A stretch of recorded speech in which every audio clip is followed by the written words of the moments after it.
काही गोष्टी आपल्या हातात नसतात. उगाच बर्डन घ्यायचं नाही, सोडून द्यायच्या स्वामींच्या हातात. अरे इथपर्यंत घेऊन आलेत ते, इथून पुढेही स्वामीच नेणार आहेत आपल्याला. स्वतःवरती विश्वास ठेव, सगळं नव्याने सुरू करता येईल. आणि ही जी लोक असतात ना आपल्याला नावं ठेवणारी, यांची स्वतःचीच काही आयडेंटिटी नाहीये. ते काय तुला जज करतील? त्यांनाच खूप कमी नॉलेज आहे.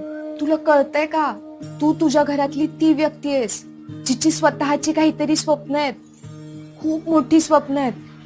मग अडचणी तर येणारच आहेत ना.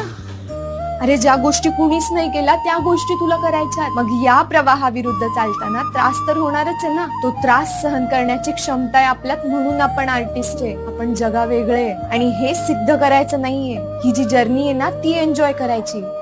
तूच विचार कर ना, आज तुला जे हवंय ते तुला मिळालं, त्याच्यानंतर तुझी स्वप्न थांबणार आहेत का? नाही, ती वाढतच जाणार आहेत.